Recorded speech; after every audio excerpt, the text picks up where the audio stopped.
দুধের বাচ্চা। আর এই দৃশ্য দেখে কলিজাটা ছিঁড়ে গেছে। বাচ্চাটা বসে বসে মায়ের দুধ ধরার জন্য, দুধ খাওয়ার জন্য কাপড় দিয়ে টানাটানি করতেছে। সে জানে না চিরদিনের জন্য তার মা তাকে রেখে চলে গেছেন, জানে না, খবর নেই। হযরতে মুশতাক কাঁদতেছেন। কানলে কি হবে?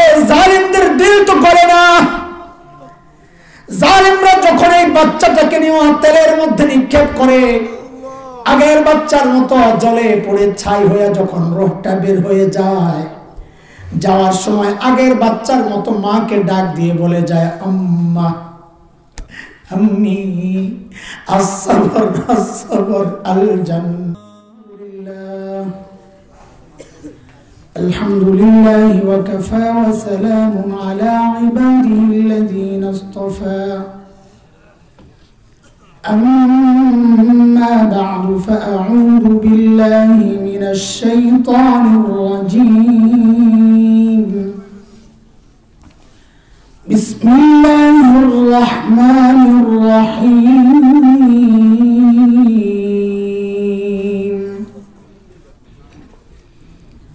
يا أيتها النفس المطمئنة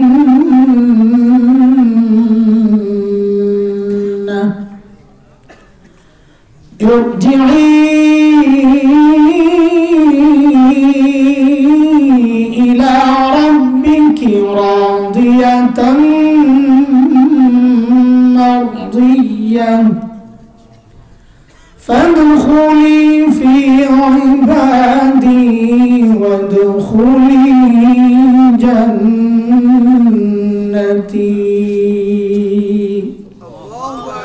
آمنت بالله صدق الله العلي العظيم.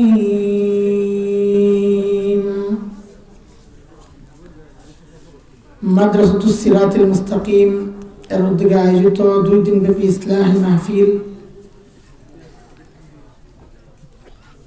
এর সম্মানিত সভাপতি, উপস্থিত উলামায়ে কেরাম, মুরব্বিয়ানে আযম, দূর দূরান্ত থেকে আগত ইসলাম প্রিয় সুধী সমাজ, প্রিয় ছাত্র ভাইয়েরা, পর্দার আড়ালের মা ও বোন, যুবক বন্ধুরা, আল্লাহ সুবহানাহু ওয়া তাআলার অশেষ মেহেরবানি যে মালিক এই দ্বীনি মজলিসে আমাকে আপনাকে দিন জানার জন্য, দিন মানার জন্য, দিন বুঝার মানসিকতা দিয়ে এখানে পাঠিয়েছেন। এটা মালিকের অনেক বড় দয়া আর করুণা। মালিক না চাইলে আমাদের কারো পক্ষে এই মজলিসে আসা সম্ভব ছিল না। এই জন্য মালিকের শুকরিয়া আদায় করি, জবান খুলে, প্রাণ খুলে কালিমাতুশ শুকর উচ্চারণ করি, আলহামদুলিল্লাহ। মুহতারাম হাজরিন, আমি সূরা আল ফাজরের শেষ 3টা আয়াত তিলাওয়াত করেছি। কয়েকদিন আগে ভাটিবন্দর মাদ্রাসায় বয়ান করেছিলাম, তখনও এই আয়াত 3টা তিলাওয়াত করেছিলাম। আপনাদের এখানে গত বছর বয়ান করেছিলাম, অর্ধেক করেছিলাম, অর্ধেক রেখে গেছি। মনে আসেনি আপনার? আল্লাহ কি মনে আছে? মনে আছে, অর্ধেক রেখে গেছে। কি মনে আছে এটা মনে নেই, এটা মনে করাই দেবো। এটা অর্ধেক যে মনে আছে, আলহামদুলিল্লাহ। বলেছিলাম, মনে করে দেখেন। এবার আমি বলি, আর যদি মিলে যায় তো বলবেন হ্যাঁ আমি মনে পড়ছে। অনেক রাত হয়েছে তো মনে নাও থাকতে পারে। ঘুম ঘুম ভাব, ঘুমাইছেন আপনারা? পিঠা আছে, হুজুর আসতেছে, হুজুর আসা পর্যন্ত চাঙ্গা থাকা লাগবে ইনশাআল্লাহ। আজকে বয়ান আমিও শুনবো বসে বসে। এসে পড়ছে হুজুর, এসে পড়ছে, কাছাকাছি আসছে। আজকে বয়ান আমিও শুনবো ইনশাআল্লাহ। এই সুযোগ তো সবসময় পাওয়া যাবে না। এটাকে গনিমত মনে করা, গনিমত মনে করা। মুফতি মুশতাকুন নবী দামাত বারাকাতুহুল আলিয়া মানুষ এক পিসি, হাজার হাজার জন্মায় না। কাজে ওনার মজলিসও একটা আলাদা মজলিস। বারবার কেন বলছি, একটু পর যেন ওঠাউঠি না হয়। আমার বয়ান শোনার দরকার নাই, আমি বহুবার আসছি, এলাকায় আসবো, কিন্তু হযরতের মজলিস ছাইড়া যেন কেউ না যায়, এই জন্য কথাটা বারবার বলতেছি। ঠিক আছে কথা? হ্যাঁ, মনে থাকে যেন। আল্লাহ তাআলা আমাকে আপনাকে বারবার ডাক দিয়ে বলেন একটা কথা। এই আয়াতটাও আমি ওই মাদ্রাসার আলোচনায় এনেছিলাম। আমি আর আপনি যখন গুনাহ করি তো আল্লাহ আমাদেরকে ডাক দিয়ে দিয়ে বলেন এই কথা, জিজ্ঞেস করেন, এরে বান্দা তুই কেন গুনাহ করতেছস, কার ফাঁদে পড়ছস, যার জন্য গুনাহ করতেছস সে তোকে কি দিছে, আমি তোকে কি দিছি, হিসাব মিলা। মালিক ডাকতে থাকেন, কি বলে কোরআনে তাও আছে, ইয়া আইয়ুহাল ইনসান মা গররাকা বিরাব্বিকাল কারীম।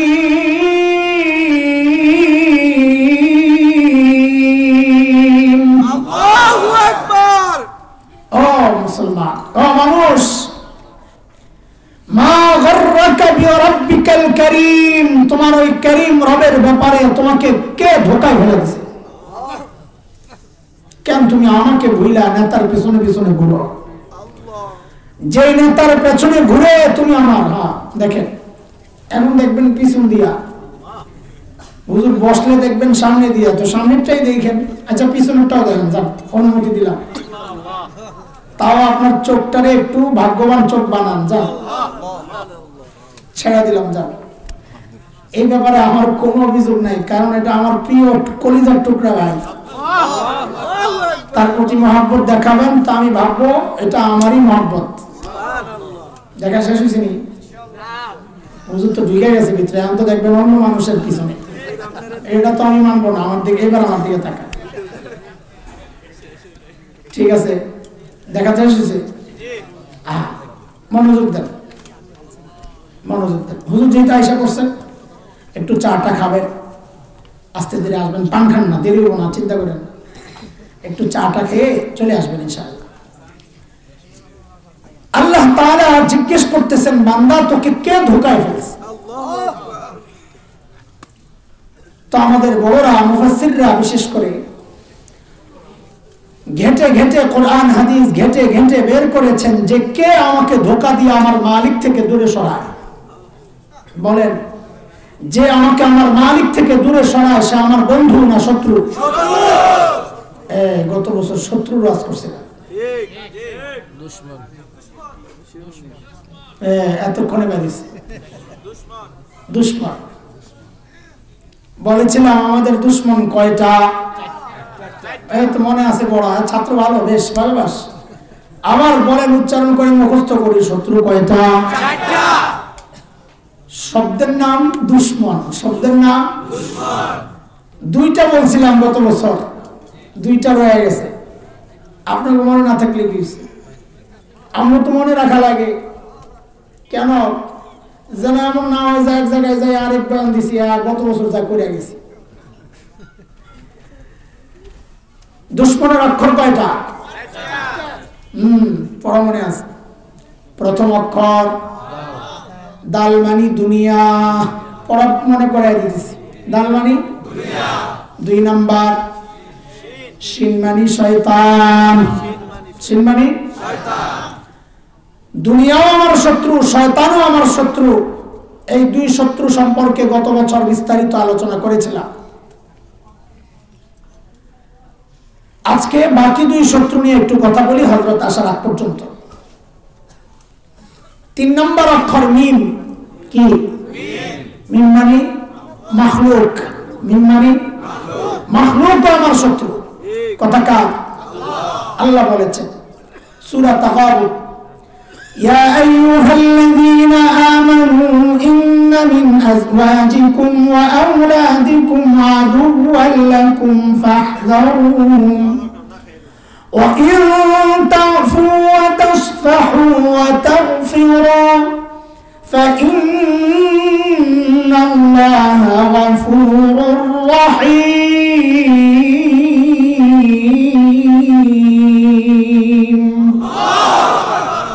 ও ইমানদার, নিশ্চয়ই তোমাদের কোন কোন বিবি, সবাই না, কোন কোন বিবি, কোন কোন সন্তান তোমাদের শত্রু। মাখলুক, বিবি মাখলুক, সন্তান মাখলুক, শত্রু, নেতা মাখলুক, শত্রু। কখন? কখন? যখন এই মাখলুক আমাকে খালিক ভুলে দেয়।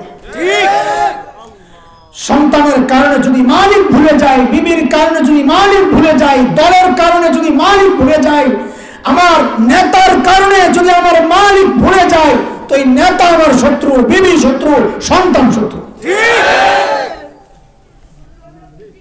আমার কাজ হচ্ছে সন্তানের মায়ায় মালিককে ভুলব না, বিবির মায়ায়, স্বামীর মায়ায় মালিককে ভুলবে না। আমার নেতা একটা সিদ্ধান্ত দিবে, আমি দেখবো এটা আমার মালিকের বিরুদ্ধে যায় কিনা। যদি যায়, আমার দলের বিরুদ্ধে যাক, নেতার বিরুদ্ধে যাক, আমি বলবো আমি আমার মালিকের পক্ষে।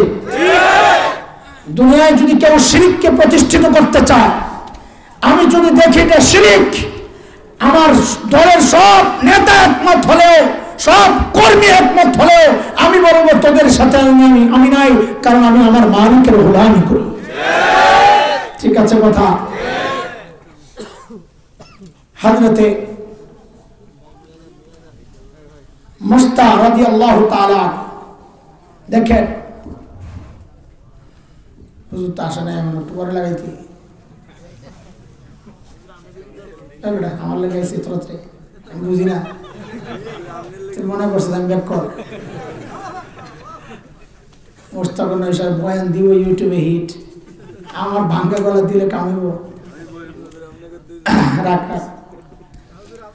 শুনেন, ফেরাউনের নাম শুনছেন না? কি দাবি করছে? একজনে বলছে বড় খোদা। রব আর খোদার পার্থক্য আমি জিজ্ঞেস করি নাই। ফেরাউনের দাবি ছিল আনা রাব্বুকুমুল আ'লা, আমি সবচেয়ে বড় রব। খালি রব না, কি সবচেয়ে বড় কথাটা আছে, এটা কোরআনের কথা, এই জন্য এটাকে কাটছাট আমরা করবো না। যদি জিজ্ঞেস করা হয় ফেরাউন কি দাবি করছে, তো কি বলবো? সবচেয়ে বড়টা। ফেরাউনের ঘরে এক মেয়ে কাজ করে, নাম হযরতে মাস্তা, কোন কোন বর্ণনায় আসছে মুসাতা। গোপনে গোপনে মুসলমান হয়ে গেছে, ঘরের ভিতরে শত্রু। হযরতে মাস্তা একদিন, ফেরাউনের একটা মেয়ে ছিল, পালক মেয়ে। ফেরাউনের আপন কোনো বাচ্চা ছিল না, তার পৌরষ শক্তি ছিল না, তো একটা মেয়ে পালত। ওই পালক মেয়ের মাথা আশ্রয়ছিল হযরতে মাস্তা। হঠাৎ হাতের থেকে চিরুনিটা পড়ে গেছে। ওঠানোর সময় আল্লাহর নাম বিসমিল্লাহির রহমানির রহিম বলে উঠাইছে। ফেরাউনের মেয়ে জিজ্ঞেস করে, এই মাস্তা তুই কার নাম বললি রে? এটা আমার রবের নাম। বলে তুই আমার বাবাকে রব মানিস না? বলে তোমার বাবা রব হইলে না মানব। ইমাম, ইমাম কাকে বলে? বলে তো তোমার রব কে? বলে রব্বুস সামাওয়াতি ওয়াল আরদ, যিনি আসমান জমিনের রব, তিনি আমার রব। কলিজায় কোনো ভয় নাই। কেন? যার রব আরশে আজিমের মালিক, তাদের কোনো ভয় নাই। কার কথা এটা? আল্লাহ আমার নবীকে এই কথা বলে সান্ত্বনা দিয়েছেন।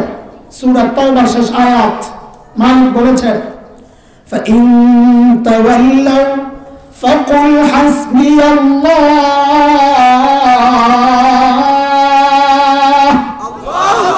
لَا إِلَهَ إِلَّا هُوَ عَلَيْهِ تَوَكَّلْتُ وَهُوَ رَبُّ الْعَرْشِ الْعَظِيمِ।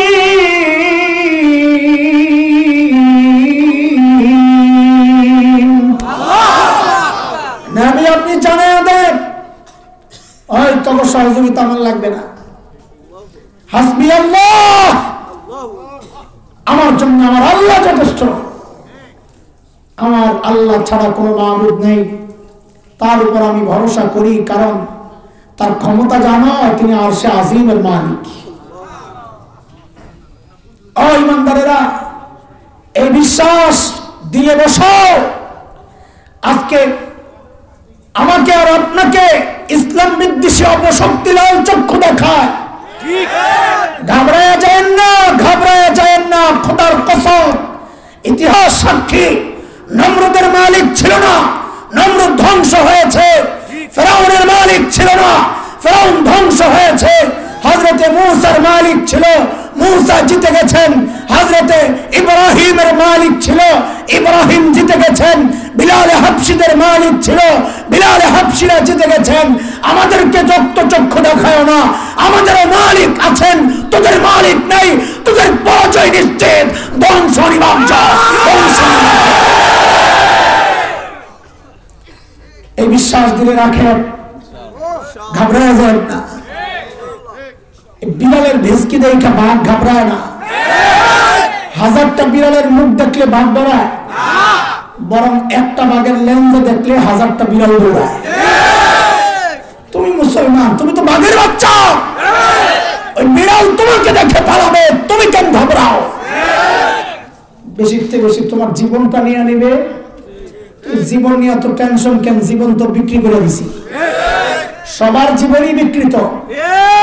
কেউ বিক্রি করছে দাদা রামবাবুদের কাছে, আমরা ইমানদাররা বিক্রি করছি আল্লাহর কাছে। এরা পায় কয়টা পয়সা, আমরা পাবো জান্নাত ইনশাআল্লাহ, ইনশাআল্লাহ, ইনশাআল্লাহ। আমার ইমানের দাম আছে, 10 টাকায় বিক্রি হয় না ইমান। আমি তো বলি ইনশাআল্লাহ, এটা ইমানদারদের কথা। আমারও যদি বলে গোটা দুনিয়াটা তোরে দিয়ে দেবো, যা আছে যা আছে সব দিয়ে দেবো। বলে বিনিময়ে কি চাও? বলে তুই খ্রিস্টান হয়ে যা।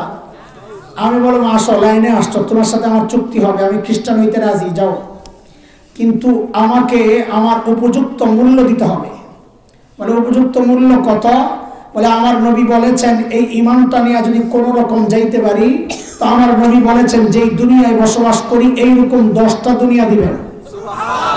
তো তুমি তো সর্বোচ্চ একটা লয়ে হাজির হয়েছো, আমার ইমান কিন্তু হলে কমপক্ষে আরো 9টা লয়ে হাজির হও, এরপরে চিন্তা করবো বেসবো না বেসবো না।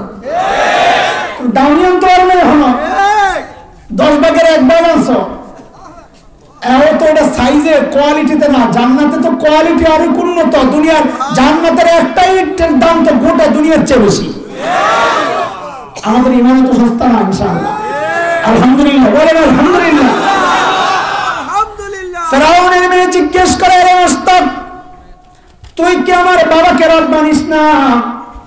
হযরতে মাস্তা বলেন, তোর বাবা রব হইলে না মানবো?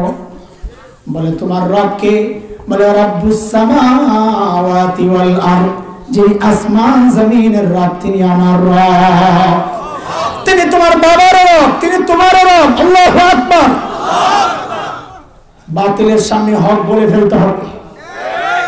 হক গোপন করার নাম হিকমত না।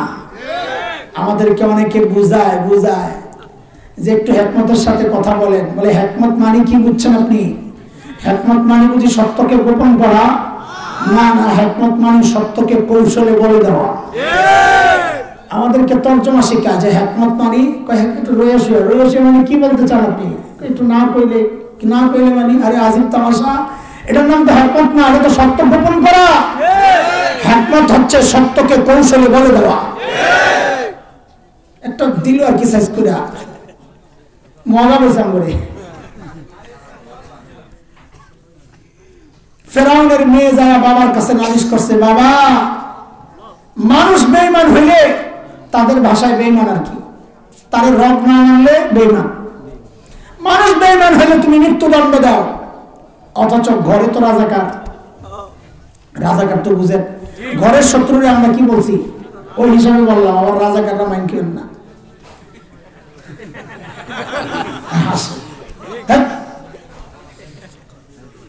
ঘরে তো শত্রু, আপনি কাকে শাস্তি দেন? ফেরাউন বলল কি হইছে? কয় মাস্তা আপনার রব মানে না। তো কারে মানে? মুসার রব রে মাস্টার রব মানে। ফেরাউন কে সর্বনাশ। আয়সা কইছে, এই মাস্টার টাকা পয়সা কি লাগবে ক, বাড়ি বানাইয়া দেব, আজাদ করে দেব। এটাই দুনিয়ার সিস্টেম। প্রতিপক্ষকে ঘায়েল করার জন্য প্রথমে লোক দেখা, হুজুর আসন একটা লাগলে দিয়া দেব, কথা বলেন না। এটা ফেরাউন স্টাইল। যেই না দেখে লোভে কাজ হয় না, তখন শুরু হয় ডান্ডা, হামলা, মামলা, হুমকি ধমকি। সিস্টেম কার? এটা ফেরাউনের সিস্টেম। ফেরাউন যায় বললে, মস্তক যদি আমাকে রব না মানো, আগে তো অফার দিছিলাম তোমারে আজাদ করে দিব, বাড়ি বানায় দিব, রাজি হইলা না। এরে মস্তক যদি রব না মানো, শুনে রাখো আমি তোমাকে হত্যা করব, হত্যা, নির্মম নিষ্ঠুর নির্যাতন চালায়া। হযরত মস্তক মুখের উপর চালায়া দিলেন, এরে জালিম ফাকদি মান তাকাদ, তোর যা মনে চায় তুই তাই কর, আমি যে আল্লাহকে রব মেনেছি, আমি আমার রব ছাড়তে পারবো না। যা মনে চায় কর, যা কি করবি। ফেরাউন হযরতে মস্তকের দরবারে লয়ে গেছে, হাতের মধ্যে লোহা লাগাইছে, পায়ের মধ্যে লোহা লাগাইছে, মারবে। চামড়া খোলা, জীবন্ত মানুষটার চামড়া লোহার চিরুনি দিয়া খুলবে, সিদ্ধান্ত। একজন দরবারি এসে বলে কি, হযরত জনাব একটু থামেন। বলে কেন? বলে মাস্টার দুইটা ছোট্ট ছোট্ট বাচ্চা আছে, দেখেন এগুলোর সামনে আইনা এরা দুর্বল করা যায় কিনা। কারণ বাবা মা, বিশেষ করে মা, তার কলিজায় যে আল্লাহ কি মায়া দিয়ে দিচ্ছেন, এটা মা ছাড়া দুনিয়ার কেউ বুঝবে না, কেউ বুঝবে না।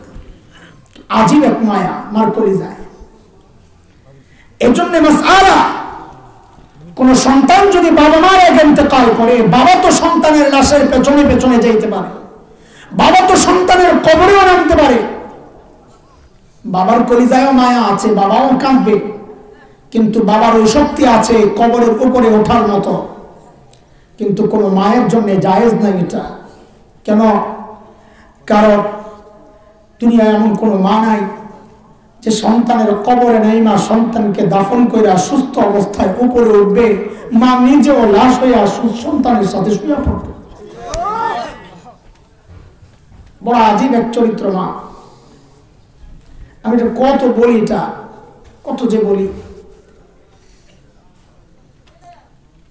মাহফিল শেষে যখন ঘরে ফিরতাম, আহা ওই দৃশ্য মনে পড়লে কলিজা ফেটে যায়।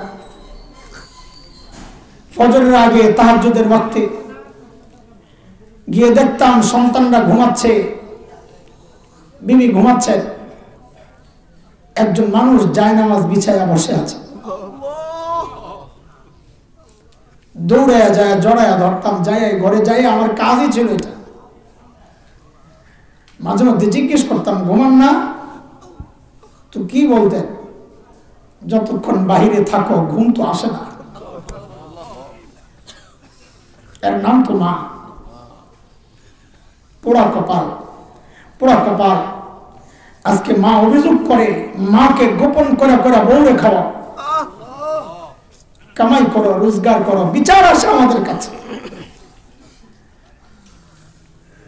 হযরত মাঝে মধ্যে পর্দার ফাঁক দিয়ে দেখি এই দৃশ্য, কলিজা ছিঁড়ে যায়। বলে কি দেখে? বলে সন্তান ফলের মৌসুম, ফল এনে এনে খাটের নিচে লুকায় রাখে, আমি যেন না দেখি। মাঝে মধ্যে দেখি বউয়ের মুখে খাবার তুলে দিচ্ছে, সন্তানের মুখে খাবার তুলে দিচ্ছে। আরে পুরা কপাল, দে, এটা তো, এটাও শুন না, দে।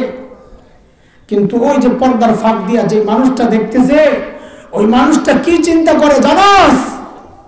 ওই মানুষটা চিন্তা করে, হায় এটা আমার ওই সন্তান না, যে ঘরে একটা ভালো খাবার তৈরি হইলে যার মুখে না দিয়ে আমি কোনোদিন খাই না, এটা ওই সন্তান না? সন্তান 5টা, ঘরে আপেল 5টা। এক বুজুর্গ বলেন যে ওই দিন বুঝেছি মার ভালোবাসা কাকে বলে। ঘরে আপেল 5টা, সন্তানও 5টা। মা 5 জনের হাতে 5টা দিয়া বলেন, আমি আপেল পছন্দ করি না, তোমরা খাও। পোড়া কপাল। ঈদ আসলে বিবি সন্তানদের মুখ উজ্জ্বল করার জন্য কত আয়োজন তোমার, অথচ তুমি জানো না এই বাবা মা একটা দামি জুতা পরেন নাই, একটা দামি কাপড় পরেন নাই, কেন? টাকা কবরে নিয়ে যাবে। আরে না, পোড়া কপাল, তোর উজ্জ্বল ভবিষ্যতের আশা। আর আজকে তুই লুকায়া লুকায়া মা দেখবে, বাবা দেখবে, লুকায়া লুকায়া বউরে খাস, লুকায়া লুকায়া শ্বশুর বাড়িতে নিয়ে যাস। জালেম কোথাকার।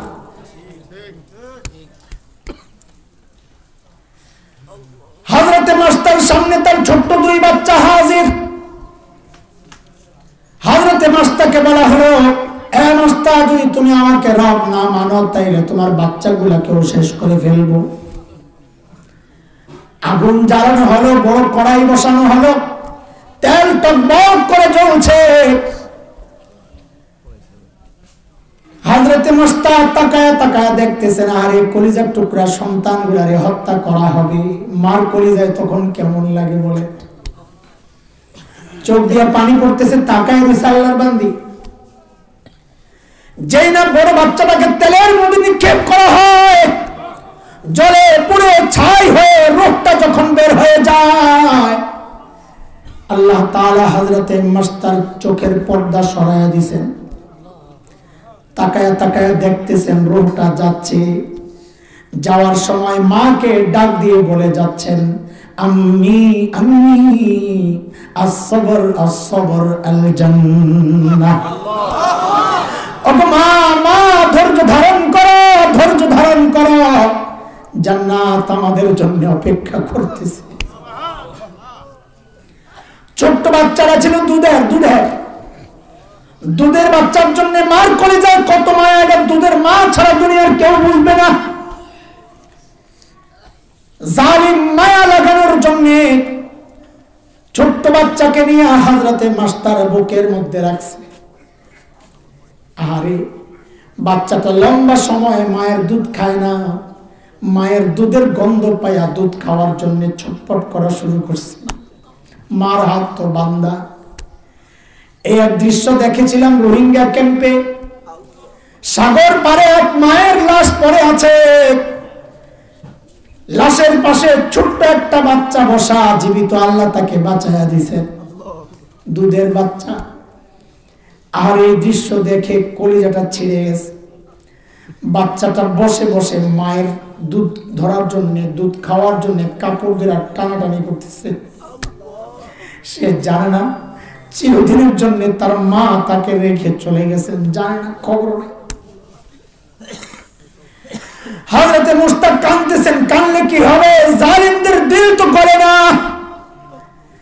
জালিমরা যখন এই বাচ্চাটাকে নিয়ে তেলের মধ্যে নিক্ষেপ করে, আগের বাচ্চার মতো জলে পড়ে ছাই হয়ে যখন রূহটা বের হয়ে যায়, যাওয়ার সময় আগের বাচ্চার মতো মাকে ডাক দিয়ে বলে যায়, আম্মা আম্মি আস-সবর আস-সবর আল জান্নাহ। ওগো মা, ধৈর্য ধরো, ধৈর্য ধরো, জান্নাত আমাদের জন্য অপেক্ষা করছে। হযরতে মাস্টার কাঁদতেছেন, ঝরঝর করে কাঁদতেছেন। জালিম ফেরাউন বলে, এ মাস্টার, এখন কেন কান্না করো? আগেই তো বলেছিলাম আমাকে রব মানো, নাইলে তোমার বাচ্চাগুলোকে মেরে ফেলবো, এখন কেন কান্না করো? হযরতে মাস্টার জবাব দেন, রে জালিম, আমার বাচ্চাগুলাকে মেরে ফেলছো, আমি এই জন্য কান্না করি না। আমি কান্না করতেছি, আহারে আল্লাহ যদি আমারে আরো কিছু বাচ্চা দিতেন, তাহলে আমি আমার সব বাচ্চাগুলাকে আমার মালিকের জন্য আজকে কোরবানি দিতে পারতাম। ঈমান কাকে বলে দেখো। বাচ্চার মায়ের রব ছাড়েন নাই, এর নাম ঈমান। হযরতে মুস্তাকে হত্যা করে ফেরাউন ঘরে গেল। হযরতে আসিয়াকে বলেন, এ আসিয়া, আজকে ওই গাদ্দার গুলোকে সব মেরে ফেলছি। হযরতে আসিয়া বিচলিত হয়ে জিজ্ঞেস করলেন, এই আপনি কারে মারছেন? বলে, মাস্টার তার 2টা বাচ্চাকে শেষ করে দিছি। বলে, কেন? বলে, তারা তো আমারই রব মানে না। স্বামীর বিরোধী দেখেন আসিয়া কি জবাব দেন। হযরতে আসিয়া জবাব দেন, রে জালিম, রক্ত আমিও তোরে মানি না।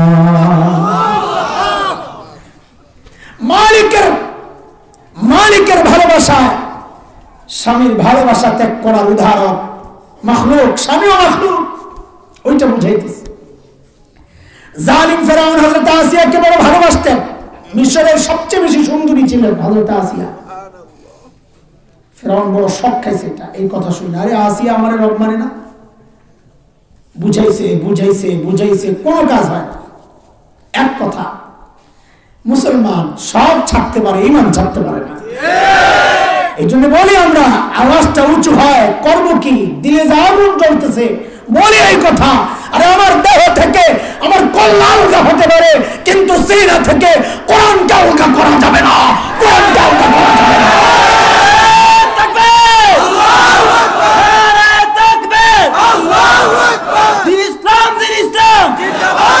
এটা তো প্রত্যেকটা ইমানদারের দিলের কথা। কি বলে? আমাদের কল্লা আলগা করা যাবে, বুক থেকে সিনা থেকে কোরআন আলগা করা পারবে না ইনশাআল্লাহ। ফেরাউন হযরতে মাসতাকে সিদ্ধান্ত নিল হত্যা করার। দরবারে নিয়ে হযরতে মাসতার সর্বপ্রথম শাস্তি যেটা দিল, হাদিসে আসছে, গোটা দরবারীদের সামনে হযরতে মাসতাকে ন্যাংটা করে দাঁড় করাইয়া দিছে। আরে ইমানদারের জন্য জীবন চলে যাওয়ার চেয়ে এটা আরো বেশি কঠিন। আমাদের বাচ্চাদের ইমান তো মাস্তার মতো না, আসিয়ার মতো না, হযরত আসিয়া। তারপরে বলি, এটা দিলে এটা আমাদের গর্ব। আমাদের বাচ্চাগুলোকেও যদি বলা হয় তোমাকে হত্যা করা হবে, বাঁচতে চাইলে রাজপথে ন্যাংটা হইয়া দাঁড়াইয়া যাও, আমাদের বাচ্চারাও বলবে আমাকে শতবার হত্যা করা যাবে, কিন্তু আমার শরীর থেকে পোশাক আমি খুলতে পারবো না। এটা প্রত্যেকটা ইমানদারের কথা। রোহিঙ্গা ক্যাম্পে এক মাকে দেখি, একটা ছোট্ট বাচ্চা কোলে নিয়ে কাঁদতেছে। তো আমরা তো সহযোগিতার জন্য গিয়েছিলাম। তো এক চিটাগাংয়ের পটিয়া মাদ্রাসায় পড়ে, ও ওদের ভাষা একটু বুঝে। তো আরে জিজ্ঞেস করলাম, দেখো তো আর কে কে আছে? তো মহিলাকে জিজ্ঞেস করলো, আহারে মহিলা যে কথা শোনাই, বলে আমাদের বাড়িতে হামলা হয়েছে, আমার স্বামী আমাদের ঘরের যারা ছিল সবাইকে আমার সামনে টুকরা টুকরা করছে।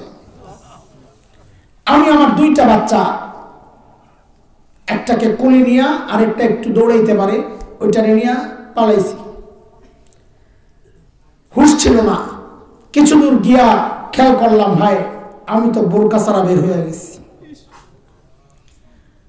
ইমানদারের হালত। বলে এই চিন্তায় আমি আমার ছেলে বাচ্চাটাকে বললাম, তুমি বাবা এখানে দাঁড়াও, আম্মু ঘর থেকে যায় বোরকাটা নিয়ে আসি। ওই মুহূর্তে যখন সবাই পালাইতেছে, বলে আমি দৌড়াইয়া গেলাম ঘরে, যা বোরকাটা পয়রা ওই বাচ্চাটা কোলে দৌড়াইয়া আয়সা দেখি আমার বাচ্চাটাকে যেই জায়গায় দাঁড় করিয়া দিয়ে গেছিলাম, আয়সা দেখি বাচ্চাটা নাই, আজও পাই নাই, কাঁদতেছে। এই ছোট্ট শিশুটা ছাড়া আমার কেউ নাই দুনিয়ায়। এই জন্য টয়লেটে গেলেও তাকে কোলে করে নিয়ে যাই। ইমানদার সব হারাইতে পারছে, কিন্তু বোরকা ছাড়া বাইর হইতে পারে নাই। এটা ইমানদারের কথা। এই জন্য যখন পর্দার বিরুদ্ধে কথা বলে আমাদের গায়ে আগুন জ্বলে ওঠে। এটা আমার ইমান। মুসলমানের দেশে পর্দা থাকবে, তোমার ভালো না লাগলে তুমি দাদাদের দেশে চলে যাও। হযরত আসিয়া কাঁদতেছেন, পুরা দরবারীদের সামনে উলঙ্গ দাঁড় করাইয়া দিছে। হযরত আসিয়া কাঁদতেছেন। আরে দরবারে একজন আয়েশা বলে, আসিয়ার মুখটারে একটু ফিরাইয়া দেন রাজপ্রাসাদের দিকে। কেন? বলে রাজপ্রাসাদের মায়ায় হয়তো আপনাকে রব মানতেও পারে, কিন্তু জালেমরা জানে না ইমানদারের হাতে যদি গোটা দুনিয়াও তুলে ধরা হয়, ইমানদার তার ইমান ছাড়তে পারে না। ঠিক কি ঠিক না? যেই না হযরত আসিয়ার মুখটা রাজপ্রাসাদের দিকে ফিরানো হলো, হযরত আসিয়া মুখটাকে আসমান আসমানের দিকে উঠায় একটা দোয়া করেছিলেন। হযরত আসিয়া মালিককে ডাক দিয়ে বলেছিলেন, মালিক,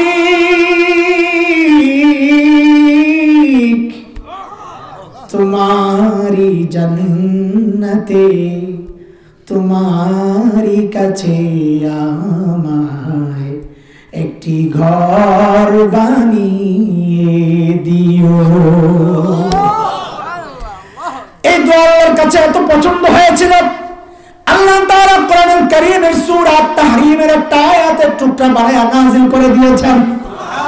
হযরত আসিয়া দোয়া করতেছেন, রব্বি বিনিলি ইনদাকা বাইতান ফিল জান্নাহ ওয়া নাজ্জিনি মিন ফিরআউনা ওয়া আমালিহি ওয়া নাজ্জিনি মিনাল কওমিজ যালিমিন।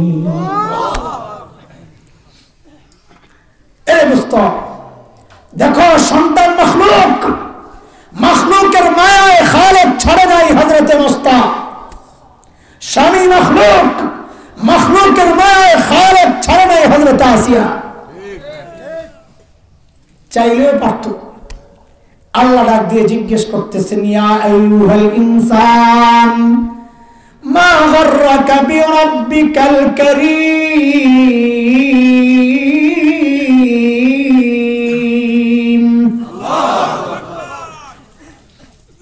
এই দোস্ত, সবচেয়ে বেশি মায়া কার? আল্লাহ মানুষের মধ্যে কার কার? না শাশুড়ি? ওই যে মাহমুদ ভাই মাদ্রাসা বয়ানে বলেছি, এটা এই পার্থক্য বুঝে না অনেকে। সবচেয়ে বেশি মায়া করেন হলো মা, আর সবচেয়ে বেশি মায়া দেখান হলো শাশুড়ি। বুঝতে কথা? সবচেয়ে বেশি মায়া করেন কে? সবচেয়ে বেশি মায়া দেখান কে? এই পার্থক্য যে বড়দের বুঝে না, মনে করে আমার চেয়ে আমার শাশুড়ি বেশি আদর করে। ঠিক রে? ওহা কপাল। আমার শাশুড়ি আমার কত আদর করে, সুবহানাল্লাহ, অনেক আদর করে। কিন্তু আজ পর্যন্ত কোনদিন যায় তো পাইলাম না যে জামাই আইব, রাত্রে একটু অপেক্ষা করি, যায় তো দেখি সব নাক ডেকে ঘুমাইতেছে। আমার মারও তো যায় কোনোদিন ঘুমে পাই না, অপেক্ষায় বসে বসে আমার ছেলে আসবে, আয় দরজা খুলবো, আমি ধরবো, জড়াইয়া দোয়া করবো, আয় মা রব্বির হামহুমা কামা রাব্বায়ানি সগীরা। তো মার কলিজায় এত যে মায়া কেন? মা আমার চোখ বানাইছে, কান বানাইছে, হাত পা বানাইছে, কি বানাইছেন বলেন? কিচ্ছু বানান নাই, তাতে এত মায়া। তাইলে যে আল্লাহ আমার চোখ বানাইছেন, ওই আল্লাহর কত মায়া। যে আল্লাহ আমার কান বানাইছেন, ওই আল্লাহর কত মায়া। যে আল্লাহ আমার অঙ্গ প্রত্যঙ্গ বানায় আমার বাঁচায় রাখছেন, এত এত নিয়ামত দিয়া, ওই আল্লাহর কত মায়া। আল্লাহ ওই কথাটা বইলে আমাকে ডাক দিতেছেন, এই কি রে, তুই দেখি তোর বউয়ের কথায় আমারে ভুলে গেলি। তোর বউ তোর কি দিছে, আমি কি দিছি বল? কি রে, তুই দেখি তোর স্বামীর মহব্বতে আমাকে ভুলে গেলি। কি তুই তোর বাচ্চার মহব্বতে আমাকে ভুলে গেলি কেন? তোর বাচ্চা কি দিছে, তোর মা কি দিছে, তোর বিবি, তোর শাশুড়ি কি দিছে? আরে নেতার কারণে তুই দিন ভুলে গেলি। তোর নেতা তোর কি দিছে বল? আমি কি দিছি? আল্লাহ বলতেছে, কেন তুই ভুলে গেলি আমাকে? মা গাররাকা বিরাব্বিকাল কারীম, মা গাররাকা। কে তোরে ধোঁকায় ফেলে? শত্রু তিনটা গেল, বলেন শব্দের নাম কি? অক্ষর কয়টা? প্রথম অক্ষর দালমানি, দুনিয়া। 2 নম্বর অক্ষর শিন মানি, মাশাআল্লাহ। 3 নম্বর অক্ষর মিম মানি। হ্যাঁ, মাখলুককে মহব্বত করব, কিন্তু সবার উপরে কাকে? ওই যে আমার ভাই বয়ান করে গেছেন না, হেদায়েতুল্লাহ আজাদি ভাই বলছেন না, কাকে মহব্বত করতে হবে? আল্লাহকে, আল্লাহর রাসূলকে, জিহাদ ফি সাবিলিল্লাহকে। কয় জিনিস? কথা বলে না, বলো কয় জিনিস? আল্লাহ, আল্লাহর রাসূল, জিহাদ ফি সাবিলিল্লাহ। বললে অনেকের ভিতরে কেমন কেমন লাগে, ও হুজুর আবার এটাও তো জঙ্গি হুজুর। এটা কার কথা? আল্লাহর কথা। আল্লাহ কই বলেছেন কোরআনে? কি বলেছেন? বলেছেন 8টা জিনিসের চেয়ে যদি 3টা বিষয়কে তুমি মহব্বত বেশি না করো তো তুমি আমার আযাবের অপেক্ষা করো। আযাব ভোগ করার ইচ্ছা আসেনি? তাইলে সবচেয়ে বেশি মায়া করতে হবে মহব্বত কাকে? আল্লাহ বলেছেন কুল ইন কানা আবাউকুম ওয়া আবনাউকুম ওয়া ইখওয়ানুকুম ওয়া আযওয়াজুকুম ওয়া আশীরাতুকুম ওয়া আমওয়ালুন ইqtaraftumuha ওয়া তিজারাতুন তাখশাউনা কাসাদাহা ওয়া মাসাকিনু তারদাউনাহা। কয় জিনিস? তোমার বাবা মা, তোমার সন্তান, তোমার বিবি, তোমার স্বামী, নিকটাত্মীয়, ভাই বোন, তোমার মাল, ব্যবসার মাল, তোমার সুন্দর বাড়ি, মাল যেটা গচ্ছিত মাল, মাল যেটা ব্যবসার মাল, আলাদা আলাদা হিসাব, তোমার সুন্দর পছন্দের বাড়িটা, এই 8টা জিনিসের চেয়ে যদি আল্লাহ, আল্লাহর রাসূল, জিহাদ ফি সাবিলিল্লাহ বেশি প্রিয় না হয়, ফাতারাব্বাসু হাত্তা ইয়াতি আল্লাহু বিআমরি, আল্লাহর আযাবের অপেক্ষা তুমি করতে পারো। নাউযুবিল্লাহি মিন যালিক। করোনা কি সাদে আসে? করোনা সাদে আসে? সাদে আসে না। আমরা দেখলাম, শিগগির দেখলাম আমরা কোন টাইপের মুসলমান তুমি। আলেমরা তোমাদেরকে ক্ষমতা থেকে নামাতে চায় না, আর আলেমরা চায় যেন তোমরা জান্নাতের ক্ষমতা থেকে বিচ্যুত না হও। অথচ কি দেখলাম? কি দেখলাম? শিরকের বিরুদ্ধে কথা বলার কারণে তুমি তোমার দলীয় চিন্তা থেকে আলেমের বিরোধিতা করলা। তুমি তোমার নেতার মহব্বতের কারণে আলেমকে গালি দিলা। খোদার কসম খায়া বলি, আল্লাহর আযাবের অপেক্ষা তুমি করতে পারো। আমার কথা যদি ভালো না লাগে তো একটা উদাহরণ শোনো আগে। আমরা ঢাকায় মানুষ তো, আমগো চাপার জোরটা খুব বেশি। চাপা ছিলেন না আপনারা? আপনারাও তো ঢাকায়, ঢাকার আশপাশ আমগো বড় সম্বল হলো চাপা। কিরে, তো দুই দোস্তের গন্ডগোল, দোস্ত মানে লাগালাগির দোস্ত আর কি। তা আমগো তো মহল্লায় গেলে তো আমরা নেতা, কুত্তায় দেয় না, নিজের মহল্লায় এলে দেয় দৌড়ানি। তা আমরা ওরকম, আমগো মহল্লায় এলে আমরা আর কেউ পাত্তা দিই না, তো দিছে সাইজ করে মাইরা। ওই পোলায় তো এখন মাইটার খাইয়া এলাকায় যাই একটা চিঠি লেখছে যে মারছে এর কাছে। চিঠির মধ্যে লেখছে, আবে আমগো মহল্লায় তোরে পায়ার ওই খাওয়া ওটা। চিঠিটা পাঠাইয়া দিছে ডাক পিয়নরে দিয়া। ডাক পিয়ন নিয়ে চিঠি দিছে, দোস্ত আপনার চিঠি।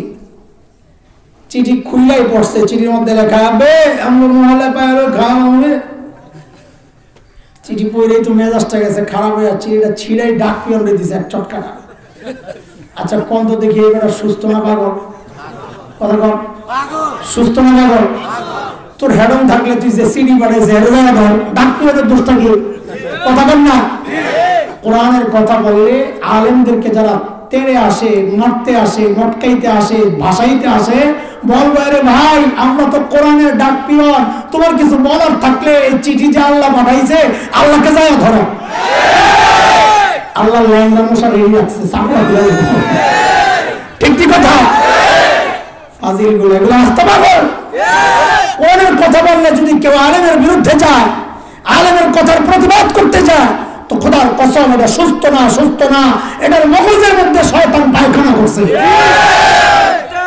বিকৃত মস্তিষ্কের এটা, বিকৃত মস্তিষ্ক, বিকৃত জীবন। এক বিকৃত মানে পাল্টায় গেছে, আরেক বিকৃত মানে বিক্রয় হয়ে গেছে। বিকৃত মস্তিষ্ক, বিকৃত জীবন। মস্তিষ্ক বিকৃত হইয়া জীবনকে বিক্রয় করছে দুনিয়ার লোভে রামবামদের কাছে। হ্যাঁ, বিকৃত পাগল, শিক্ষিত পাগল, ঠিক কইছো।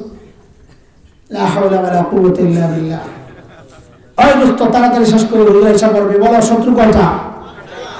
হ্যাঁ, শব্দের নাম, অক্ষর কয়টা?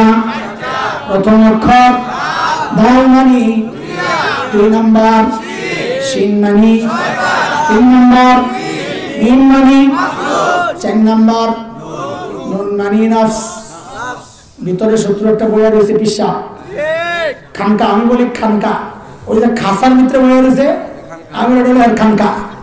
পিসাব খানকায় বয়া বয়া বর্ণনা করে, বুঝছো নি? এটাকে সাইজ করা লাগবে, ঠিক আছে? এটাকে গরু দেওয়া যাবে না, পিঠে দেওয়া লাগবে, কি সাইলের বস্তা দেওয়া যাবে না। খায়া খায়া আরো মোড় হইব, আর আমার জাহান্নামের দিকে পাঠাইব। কথা কও। হক্কানি পীর তো আমার ঠিক করবে, হক্কানি পীর আমার তিলাওয়াত শুদ্ধ করবে, হক্কানি পীর আমার আখলাক ঠিক করবে। আর এখনকার পিসাবদের কাছে যায় পাবলিক কয় আল্লাহ অনেক হক্কানি পীর বলে। কেন? দোকান আগে একটা ছিল আল্লাহর হযরত, আমার খাজার বরকতে আল্লাহ এখন দোকান আমার 10টা। আমার কাছে, আমার মহল্লা আমার কাছে এই কথা বলেছে, আপনি খালি আমার এই পিসাবে বকে, কোনার কাছে যাওয়ার পর আমার দোকান বাইরে এখন 10টা। তা আমি কই কোন পিসাবের কাছে গেলে যদি দুনিয়া বাড়ে তো বুঝতে হবে এটা বলবি। হক্কানি পীর তো যার কাছে গেলে আমল বাড়বে, দুনিয়া বাড়লে বুঝতে হবে ঝামেলা আছে। আরে কথা কও, ঠিক কিনা? এই এই এই খাজারে ঠিক করা লাগবে। খাজারে ঠিক করার না বাইর করা যাবে না, ভিতরে রেখে সাইজ করা লাগবে। ভিতরে রেখে সাইজ করার রাস্তা কি?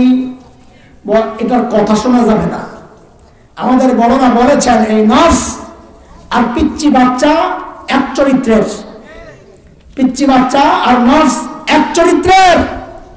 বলে কি চরিত্র? বলে এর আবদার শেষ হয় না, একটা পুরা করবা আরেকটা, একটা পুরা করবা আরেকটা। মুফতি তাকি ওসমানী দামাত বারাকাতুহুল আলিয়া একটা উদাহরণ দিয়েছেন, নফস আর বাচ্চা একই রকম। তো উদাহরণের মধ্যে লিখছে, আইয়েন আইয়েন কা ভাই আইয়েন, জাযাকুমুল্লাহ। ওই যে নফসের কথা কইতাছি, হাকিমুন নফস আয়া পড়ছে বেটা, এর লাগি কইতাছি। এই ইন্না লাইন চলে যাই, এই স্যার দেখা। আরে পরে তো আমিও বল লাগবো। সেটা দিতেন লইছিলেন দিয়ালা। আল্লাহু আকবার। কি রে? পরে তো আমারও বল লাগবে। আরে ভাই পরে আমি তো বলবো।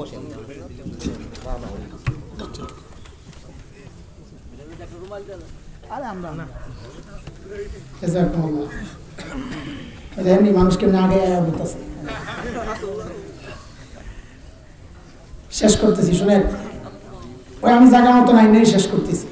হাকিমুন নফসের বয়া নফসের কথা বলতেছি, এই জন্য আস্তে আস্তে অপেক্ষা করতেছি। কিরে নফসে ঢুকলে তো হাকিমুন নফস লাগবে। তা হাকিমুন নফস আয়া করছে, আমি এখন নফসের কথাটা বলে শেষ করি না। তো মুফতি তাকি ওসমানী দামাত বারাকাতুহুল আলিয়া উদাহরণ পেশ করছেন যে এক রাজার সন্তান ছিল না। তো এক মন্ত্রীর একটা বাচ্চাকে রাজা বড় মহব্বত করতেন। তো একদিন মন্ত্রীর বাচ্চাটা কাঁদতেছে, দরবারে কাঁদতেছে। তো রাজা জিজ্ঞেস করে, কিরে এই বাচ্চা কেন কাঁদে? মায়া করে তো খুব, তার কলিজায় লাগছে।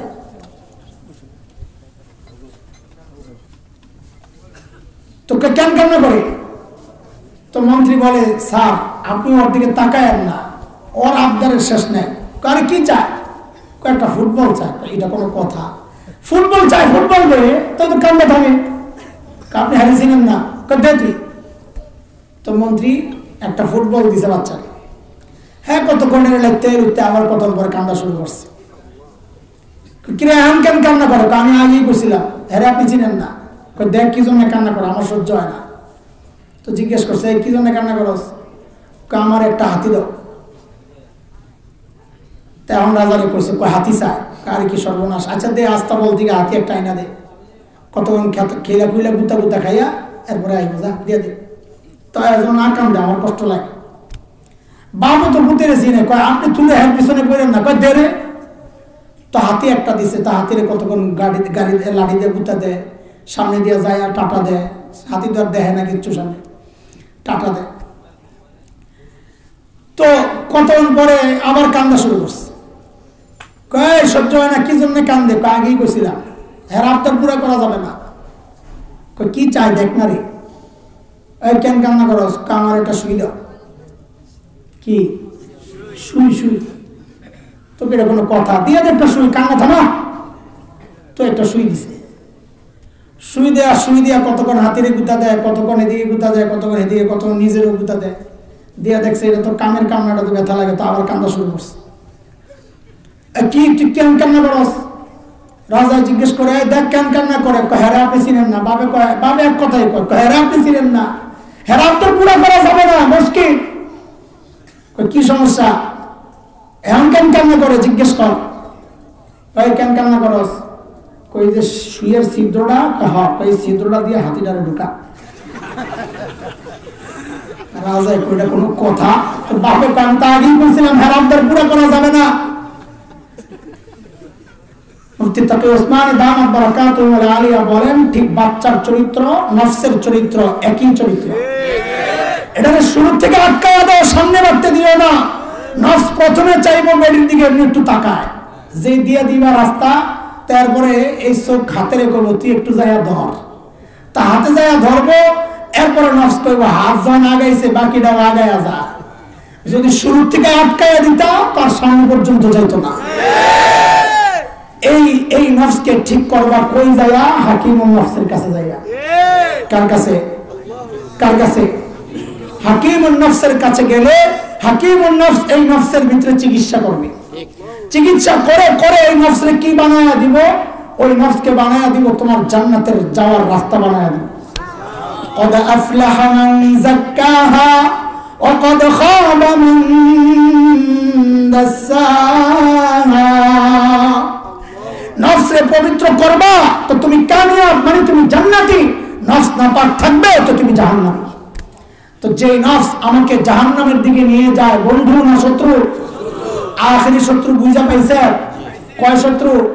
পোটলা হয়েছে। আজকে তো জিলাপির পোটলাও নাই, খিচুড়িও নাই, তবারক নাই, সিন্নি নাই, কিচ্ছু নাই, খালি হাতে কেমনে যাইবেন? তা আপনার ঘরে একটা পোটলা দিয়ে দিলাম, ওই পোটলার ভিতরে সব শত্রুর প্যাকেট করে দিয়ে দিলাম। শত্রুর প্যাকেটের নাম কি? শব্দের নাম কি? পড়াশোনা দেন বলেন। অক্ষর কয়টা? প্রথম অক্ষর দাল নানি, 2 নম্বর অক্ষর শিন নানি, 3 নম্বর অক্ষর মিম নানি, মাখলুক 4 নম্বর অক্ষর নুন নানি। শত্রু কয়টা? দুশমন। শব্দের নাম কি? অক্ষর কয়টা? শত্রু কয়টা? সব শত্রুদের বাইরে সাইজ করে একমাত্র বন্ধু কাকে বানাবো? তাইলে আর আল্লাহ ডাক দিবেন না এই কথা বইলা, ইয়া আইয়ুহাল ইনসান মা গাররাকা বিরাব্বিকাল কারীম। বরং আল্লাহ মৃত্যুর সময় ডাক দিবেন। শুরুতে যা আয়াত পড়েছি, শত্রু যদি দুনিয়ায় দমন করতে পারো, আল্লাহ মৃত্যুর সময় ডাক দিয়া বলবেন, ইয়া আইয়াতুহান নাফসুল মুতমাইন্নাহ ইরজিই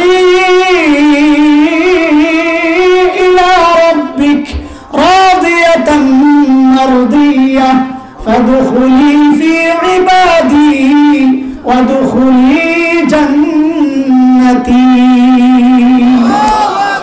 আল্লাহ মৃত্যুর সময় মালিকের ডাক শুনে সব শত্রুকে দমন করে কবরে যাওয়ার তৌফিক দান করেন। আমিন আমিন। ওয়া আখিরু দাওয়ানা আলহামদুলিল্লাহি রাব্বিল আলামিন।